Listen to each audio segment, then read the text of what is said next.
Big boss Malayalam season 7 അതിന്റെ രണ്ടാം വാരത്തിൽ എത്തി നിൽക്കുമ്പോൾ മത്സരാർത്ഥികൾക്ക് അവരുടെ ജീവിത അനുഭവങ്ങളും അവർക്ക് പ്രിയപ്പെട്ടവരെ കുറിച്ച് സംസാരിക്കാൻ കഴിഞ്ഞ ദിവസം ബിഗ് ബോസ് ഒരു അവസരം ഒരുക്കിയിരുന്നു.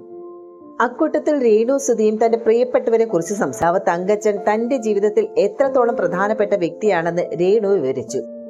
ബിഗ് ബോസ് എന്ന വേദി ലഭിച്ചതും പപ്പയുടെ കഷ്ടപ്പാടിന്റെ ഫലമാണെന്നാണ് രേണു പറയുന്നത്. കൊല്ലം സുധിയുടെ മരണശേഷം അച്ഛനും അമ്മയാണ് രേണു സുധിയുടെ താങ്ങും തണലും. രേണു പറഞ്ഞ കാര്യങ്ങൾ ഒന്ന് നമുക്ക് നോക്കാം. 1991 സെപ്റ്റംബർ 7 തങ്കച്ചൻ ചേട്ടനും കുഞ്ഞമ്മ ചേച്ചിക്ക് ഒരു കുഞ്ഞു പിറന്നു. അതാണ് ഈ രേണു എന്ന സുന്ദരിക്കുട്ടി. എനിക്കൊരു ചേച്ചിയുണ്ട്, രമ്യ എന്നാണ് പേര്. പപ്പ സാധാരണ ഒരു കൂലിപ്പണിക്കാരനായിരുന്നു. കെട്ടിടം പണിയുടെ കമ്പി കെട്ടായിരുന്നു ജോലി.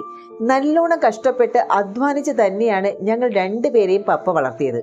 ലോൺ എടുക്കാതെയാണ് എന്റെ ചേച്ചിയെ പപ്പ നേഴ്സിംഗ് പഠിപ്പിച്ചത്.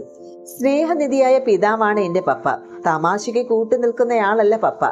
ഞങ്ങൾ പോയി ഇടയ്ക്കൊക്കെ കുസൃതി കാണിക്കുമ്പോൾ നോക്കി പേടിപ്പിക്കും. എങ്കിലും സ്നേഹമുള്ളയാളാണ് പപ്പ. എന്നും എനിക്കും ചേച്ചിക്ക് പണി കഴിഞ്ഞ് വരുമ്പോൾ പലഹാരങ്ങൾ കൊണ്ടുവരുമായിരുന്നു. ചേച്ചി ഇത്തിരി സാമർത്ഥ്യകാരിയാണ്. എന്റെ പലഹാരം കൂടി അവൾ എന്നെ പറഞ്ഞ് പറ്റിച്ചു കഴിക്കും. അതിന്റെ പേരിൽ വഴക്കുമാകും. അവസാനം പപ്പ ഞങ്ങളെ രണ്ടുപേരും വീടിന് ചുറ്റുമിട്ട് ഓടിക്കും. കഷ്ടപ്പെട്ട് അറിഞ്ഞ് ഒരു സാധാരണ ലൈഫാണ് ഞാൻ നയിച്ചിരിക്കുന്നത്. ലക്ഷറി ലൈഫായിരുന്നില്ല. കുസൃതി കാണിച്ചാൽ പപ്പ നല്ല കീർതനും. കല്യാണം കഴിഞ്ഞാൽ പപ്പ തല്ലുന്നത് നിൽക്കുമെന്ന് ഞങ്ങൾ കരുതും. പക്ഷേ എവിടെ നിന്ന് നിൽക്കാൻ, സുധിച്ചേട്ടന്റെ മുന്നിലിട്ട് അടിച്ചിട്ടുണ്ട്. പപ്പ അടിക്കാൻ പിടിക്കുമ്പോൾ സുധിച്ചേട്ടൻ തടയും. എന്തിനാണ് എന്റെ വൈഫിനെ അടിക്കുന്നതെന്ന് ചോദിക്കും. പപ്പ സുധിച്ചേട്ടനെ മാറ്റി നിർത്തിയിട്ട് എന്നെ അടിക്കും. വലുതാകുമ്പോൾ അടിയും വഴക്കുമെല്ലാം നിർത്തുമെന്ന് കരുതും. പക്ഷെ പപ്പയുടെ കണ്ണിൽ ഞാൻ ഇപ്പോഴും കുഞ്ഞു വാവ തന്നെയാണ്. എന്റെ പപ്പ എന്നെ കഷ്ടപ്പെട്ട് വളർത്തിയത് കൊണ്ടാണ് ഞാൻ ഇന്ന് ഈ ഒരു സീറ്റിൽ ഇരിക്കാൻ ഞാൻ യോഗ്യതയുള്ളവളായിരിക്കുന്നത്. എനിക്ക് പപ്പയെ ഭയങ്കര ഇഷ്ടമാണ്. ഇപ്പോഴും അദ്ദേഹം ഞങ്ങൾക്ക് വേണ്ടി കഷ്ടപ്പെടുന്നുണ്ട്. ഞാൻ ഷൂട്ടിന് മറ്റുമായി പോകുമ്പോൾ എന്റെ ഇളയ മകനെ പപ്പയും മമ്മിയും പൊന്നുപോലെ നോക്കുന്നുണ്ട്. അവൻ ഉറങ്ങുന്നത് പോലും എന്റെ പപ്പയ്ക്കൊപ്പമാണ്.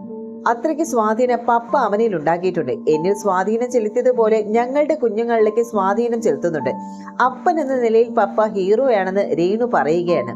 എന്തായാലും വീഡിയോ വൈറലായതോടുകൂടി രേണുവിനെ പരിഹസിച്ചും വിമർശിച്ചുമാണ് കമന്റുകൾ ഏറെ. അതായത് ബിഗ് ബോസിൽ വരെ രേണു എത്തിയതിൽ സുധിക്ക് ഒരു റോളും ഇല്ലേ എന്നുള്ള ചോദ്യങ്ങളാണ് ഏറെ കുറെ പേര് ചോദിക്കുന്നത്.